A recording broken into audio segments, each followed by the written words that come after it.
পুরী বেড়াতে এসে পুরীর সি বিচ এবং মহাপ্রভু জগন্নাথের মন্দির দর্শন তো রয়েছে, এছাড়াও আমরা যে জায়গাগুলো সাধারণত ভ্রমণ করে থাকি সেগুলি হলো কোণারকের সূর্য মন্দির, ধবলগিরি, খণ্ডগিরি, উদয়গিরি, লিঙ্গরাজ মন্দির। এই সমস্ত জায়গাগুলো আমরা পুরী বেড়াতে এসে ভ্রমণ করে থাকি। এই জায়গাগুলো ভ্রমণ করবার জন্য আদর্শ হলো ওটিটিসি ট্যুরিজমের এই সরকারি বাসটি বুক করা। এই বাসটি বুক করলে আপনি নিশ্চিন্তে, নিরাপদে, নির্ঝঞ্ঝাটে এই সমস্ত জায়গাগুলো ভ্রমণ করতে পারবেন। নন্দনকাননে এই বাসটি প্রায় 2 ঘন্টা দাঁড়ায়, সেখানে খাওয়া দাওয়ারও ব্যবস্থা রয়েছে। এই বাসটির ভাড়া হচ্ছে 535 টাকা করে। এছাড়া প্রতি অ্যাডাল্ট মানুষের জন্য প্রত্যেকটি জায়গার যে প্রবেশ মূল্য সেগুলো আলাদা করে 205 টাকা লাগে এবং 12 বছরের নিচে বাচ্চা মাত্র 10 টাকা লাগে। তো এই হলো মোটামুটি খরচা। এর টিকিট বুকিংয়ের কাউন্টার পুরী হোটেল থেকে একটু এগিয়েই সামনেই রয়েছে। আপনারা যখন পুরী আসবেন এবং এই সমস্ত জায়গাগুলো ভ্রমণ করবেন, অতি অবশ্যই ওটিটিসির এই সরকারি প্যাকেজটি আপনারা বুক করবেন। এটা হচ্ছে উড়িষ্যার ওটিটিসি পান্থনিবাস, আর সামনেই যে দাঁড়িয়ে আছে উড়িষ্যা ট্যুরিজমের গভর্নমেন্টের ভলভো 9400 বাসটি। এই বাসটা করে আমরা কোণারক, লিঙ্গরাজ মন্দির, ধবলগিরি, উদয়গিরি, খণ্ডগিরি এই সমস্ত জায়গাগুলো ভ্রমণ করব। এই হচ্ছে রাস্তা যেটা এসে ঢুকছে এখানে, আর এই হচ্ছে আমাদের বাস। এবং আকাশ পুরো মেঘে ভরপুর। এই বর্ষা মাথায় নিয়েই আমরা আপাতত বাসে উঠে যাব। এই মুহূর্তে টিফিন ব্রেকে হাইওয়ের পাশে এখানে একটা জায়গায় গাড়ি দাঁড়িয়েছে, এখানেই সবাই টিফিন করে নিচ্ছে। Tiffin break 20 minute. প্রচণ্ড বৃষ্টি পড়ছে, জানি না কি হবে, কতটা কি দেখতে পারবো, তাও চলো সঙ্গে থেকো। এই মুহূর্তে আমরা এসেছি ধবলগিরিতে, যেটা ধৌলি শান্তি স্তূপ। তো মেন বড় বাসটা থেকে নেমে আমরা এখন একটা ছোট বাসে উঠেছি। এখান থেকে উপরে যে পাহাড়ি রাস্তা সেখানে নিয়ে যাওয়া হবে।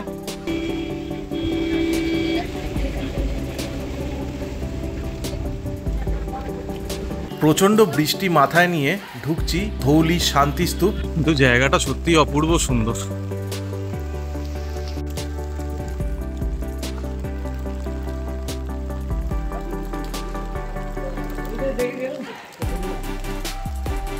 এইটা হচ্ছে দয়া নদী। অশোকের কলিঙ্গ যুদ্ধের সময় এই নদীর জল রক্তে লাল হয়ে গেছিল। এখানে এসে জানতে পারলাম এই যে এই স্তূপটা তোমরা দেখছো, এই স্তূপটা কিন্তু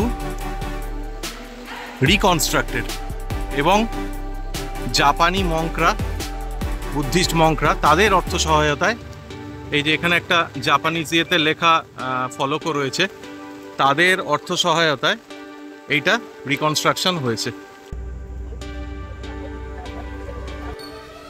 এই যে আমাদের বাসটা এই যে দূরে পার্ক করেছে, আর এখান থেকে ঘুরেই এই যে এইখানে সামনে হচ্ছে লিঙ্গরাজ মন্দির, এদিক দিয়ে আমাদের যেতে হবে এই রাস্তা বরাবর।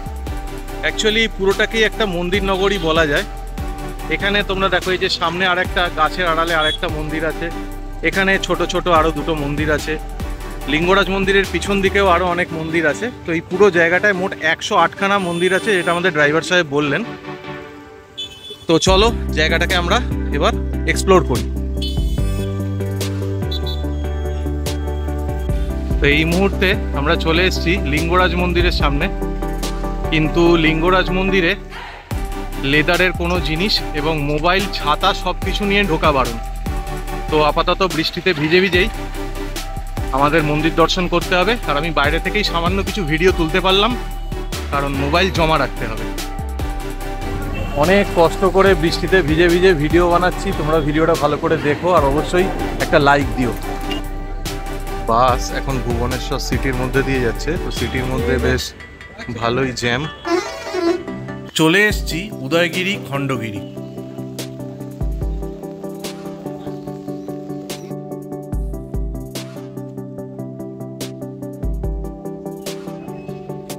এখানে যে কেভগুলো বা গুম্ফা সেইগুলোর বিবরণটা দেওয়া আছে। উদয়গিরি এবং খণ্ডগিরি কেভস, কোন রাজার ইনস্ক্রিপশন আছে কলিঙ্গরাজ খারবেলের, সেগুলো এখানে ডিটেলসে বলা আছে।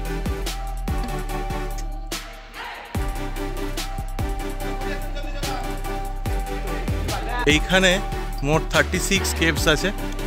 আর এই যে গুম্ফা বলে লেখা আছে এখানে, তোমরা দেখতে পাচ্ছ, এই যে গুম্ফা বলে লেখা আছে। আর ঠিক এর উপরে কিছু ইনস্ক্রিপশনস আছে, কিছু হরফে লেখা আছে। তো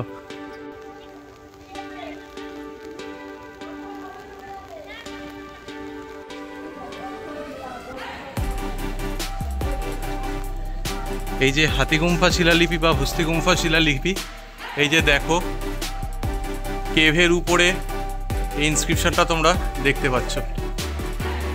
এই যে এই পিলারগুলো পরবর্তীকালে বানানো হয়েছে, কিন্তু পুরোটাই একটা পাথরের উপরে বানানো, পাথর কেটে। আমরা একা বেঁকা পাহাড়ি রাস্তা দিয়ে আরও উপরে উঠছি, পুরোটাই একটা টিলার উপরে। এখান থেকে এই মন্দিরটাকে দেখা যাচ্ছে। এটা হচ্ছে উদয়গিরির উপর থেকে শহরের ভিউ।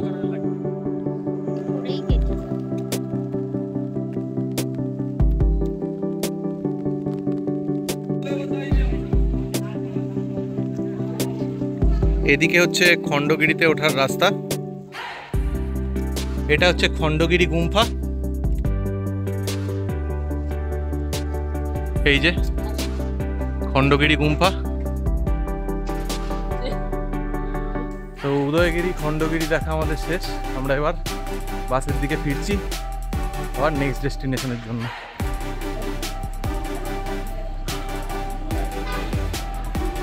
এসে পৌঁছলাম নন্দনকানন, যা হোয়াইট টাইগারের জন্য বিখ্যাত। না পাপিয়া নাও, টিকিটটা নিয়ে নাও।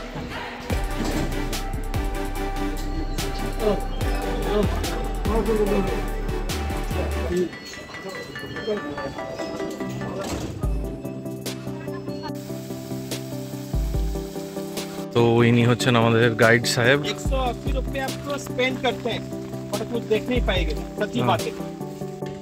আর এইখানে একটা হোয়াইট টাইগার আর একটা ইয়েলো টাইগার, দুখানা বাঘ মুখোমুখি বসে আছে। এইখানে আর একখানা হোয়াইট টাইগার বসে আছে। এখানে দুখানা বিরাট বড় বড় বাঘ রয়েছে।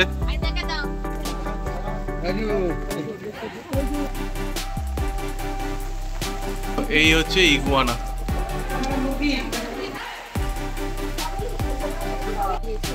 আর এখানে তোমরা একটা গোসাপ বা কমন মনিটর লিজার্ড দেখতে পাচ্ছ।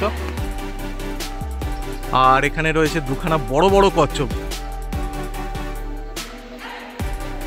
এখানে রয়েছে স্পটেড ডিয়ার। এখন আমরা দুপুরে লাঞ্চ করার জন্য চলে এসেছি নন্দনকাননের ভিতরেই ওটিডিসির রেস্টুরেন্টে।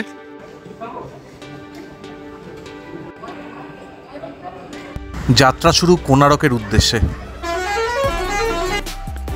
এই মুহূর্তে আমরা চলে এসেছি কোণারক মিউজিয়ামের কাছে। এখানে ঘুরে এখান থেকে আমরা যাব কোণারক টেম্পল। এই হচ্ছে সান টেম্পল। এখানে এখন আপাতত জল জমে আছে প্রচুর, এটা আমরা একটু পরে যাব।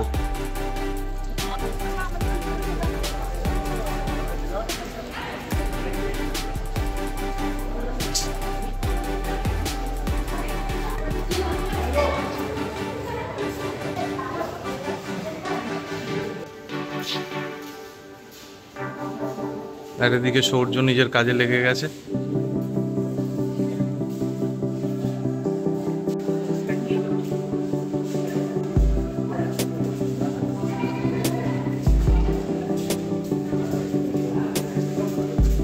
এগুলোর প্রত্যেকটার একটা করে নাম আছে, যে নামগুলো উপরে ডেসক্রাইব করা রয়েছে।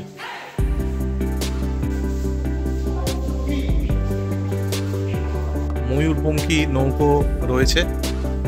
আমরা অডিটোরিয়ামে ঢুকছি। सूर्य की पहली किरण ऊर्ध्व देश के एक कोण पर पड़ती है जिसका नाम कोणार्क है। शाम को वहीं जाकर सूर्य की आराधना करनी होगी। এখন আমরা ঢুকছি কোণারক সান টেম্পলে।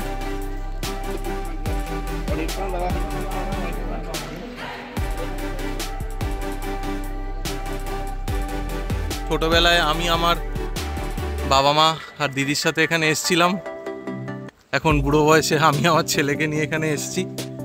এই যে এখানে 7টা ঘোড়া আছে, 7টা ঘোড়া। আর এইখানে এই যে টাকার মধ্যে যে চক্রটা তোমরা দেখতে পাও সেইটা এখানে রয়েছে।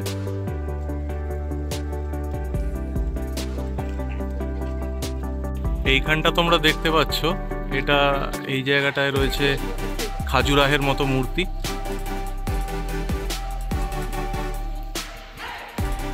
আর এই যে হচ্ছে রথের চাকা। এই মুহূর্তে আমাদের বাস এসে দাঁড়িয়েছে মা রামচণ্ডী পীঠ বা রামচণ্ডী টেম্পলের কাছে।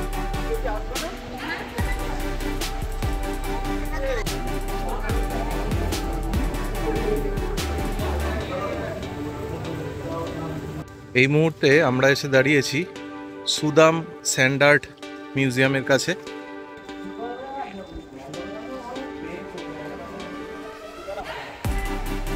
এটা তো সেই গ্রিক গড জিউসের মতো বাঁদিকে এখানে সেই রিও ডি জেনিরোতে জিসাস ক্রাইস্টের একটা মূর্তি আছে। এটা কোনারক সান টেম্পল, এ পাশে কিং কং।